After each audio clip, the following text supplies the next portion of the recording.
Welcome back again. Today we are going to talk about the influence of Bantu languages on Hindi, which is Indian language, ancient language, one of the ancient Indian languages, where many Hindus, worshippers, basically used in their, you know, daily religious practice. The Hindi language it's actually the language that is mostly spoken in Asia, especially in India. The recent research has found that my recent research has found that the Hindi language basically it's more influenced by the Bantu language from Southern Africa. So in this presentation, I will show you how the Bantu language of the people from Southern Africa influence the Hindi language. This will be done by picking up or trying to sample some of the words or nomenclatures that are quite related to Hindu cultures. First of all, you have to bear in mind that in Hindi cultures, African people are quite different to Indians in terms of cultures, but there are some cultural similarities just like everywhere else. Now, we have to bear in mind that many African people don't believe in caste systems. So caste system is non-existing in African Bantu people. So there is no such thing that the lighter you are, the darker you are much privileged. So African don't have those things. Those are the things that were imposed by colonialism. When they think that if you are much darker. So, but this is not the topic for today. Today I'm gonna look at the similarities or the influence of Bantu language on Hindi or Hinduism. Hinduism is a religion, Hindi is a language. So those Indian cultural practices are basically influenced by Bantu. They've got Bantu elements within them. So I'm gonna show you. For example, if you look at the word Krishna, Krishna basically in Hindu means Hindu deities. It actually means in simple terms the black ones. When these black ones, it's actually known among the Bahalaka people who actually give birth, or who actually who are offsprings. Bahalaka who give birth to the nations like Botswana and Northern Sothos. These black ones that called Krishna in Hinduism in Hindu, the Botswana, the Sotho people, actually let me call them the Basotho people of Southern Africa, especially those who are related to Bahalaka. They call this person, they prize themselves as Banaba Malawasvilo. The offspring of Mika. Mika is a black minerals. Or Banaba Chihalaka. Chihalaka is a black locust. This black, whereas these black colors, it's a mica, it's a black stone. So you can see the color of the black, which Indian people they call it Krishna, the black one. It's also in the Bantu languages. And then when the Hindi people or the Indian people they call it Baba. It's also in Gunis, which means fathers. The Baba it's also found among tribe in South Africa, which it's also found. That's the similarities. There is also the place inside the group of the black people in South Africa. They are called Swati people, Swaziland. The word Swati it's also found in Hindi languages. Swati actually in Hindu language it's actually mean bright star. It's a bright star. It's a goddess. It's a goddess, it's a bright star. Some people they associate the god of prosperity in the Hinduism, um, just like in Hinduism, you know. Another important thing is that we in South Africa and Botswana, there's a place known as the desert, known as Kalahari. They call it Kalahari.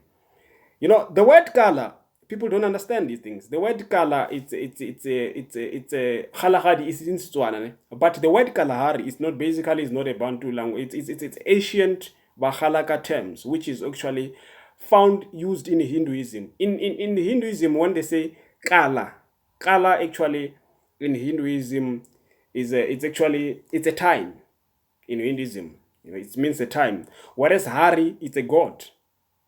It's supreme god. Kalahari, time of supreme god. If you have to put them there, the Kala, it means the time. And the Hari Krishna, Krishna Hari, the black supreme god. So if you put, whereas in Kalahari may apply to the place of the desert or place of thirsty in ancient Halaka that influences Tswana, but in Hindu, Hari, Krishna, it's like like I said earlier on, is the time of supreme one, which is supreme black one. It's about black people, Kalahari, and then these similarities of Hindu Bantu, the influence of Bantu language in Hinduism is also found in the issue of Syria. They say Syria. You must have heard the Syria. People call it Syria. Syria, it's a goddess of the wealthy and prosperity. Whereas among people in Bahalaka group, it's a bird. It's a supreme bird. These birds, Syria Denga, the birds that rule the skies, the blue skies. Syria Denga. Maybe it's the king of that rule the blue skies. Whereas Syria in Hinduism is actually the name of god of prosperity, which is actually related to the Bantus, about the earth as a supreme being. Even the word Amazulu, which is associated with Nguni people, Amazulu, people of the sky, it's the same as related to ancient Bahalaga, meaning that the supreme birds that rule heavens. The people of heaven is the same like people of heaven. They're like Sharia people, Sharia Denga, meaning the heavenly, birds. These heavenly birds that is discussed here. It's also known among Hinduism, which is called God of Prosperity. The Syria, the Hindu called Hindus similarities. So if you like, I'll return back to the word Swati in Vedic astrology. It's a bright star. Vedic astrology is an ancient Hindu, astronomical knowledge. So the Swazi people, which got identity in 18th century, 19th centuries, there were no such thing as Swati person. It's just driven from the ancient Halaka or Bahalaka people known as the Swati, actually meaning the black star in Hindu, whereas the same stars is like the Swazi people who are related to Tunguni, Zulus. They say Swati, which is a black star in Hinduism. So unless if you want to add anything about this subject matter, which I didn't have enough time, I was just trying to pick up that there. But what I'm trying to say in nutshell is that the Bantu languages of Southern Africa had influenced the Hinduism.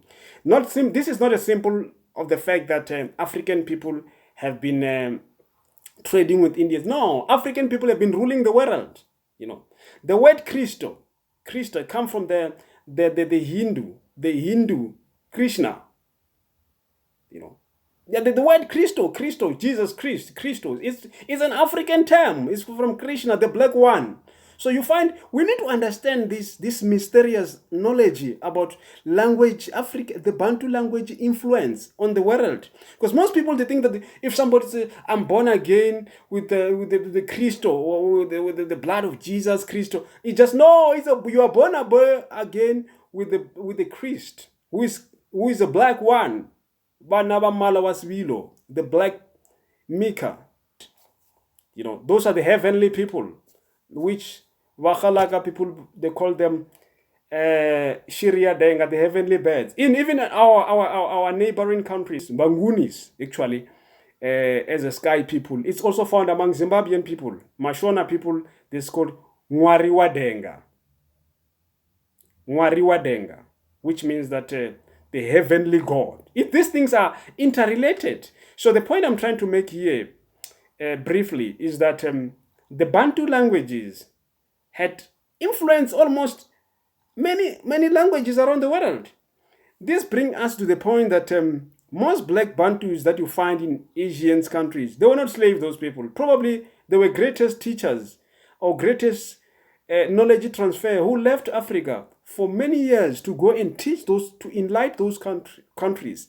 Because, whenever you see dark people outside Africa, not all of them were slaves. Some of them were great intellectuals who went abroad to impart knowledge of Africa. That's why today many Asian languages have got African fingerprint. So having said that,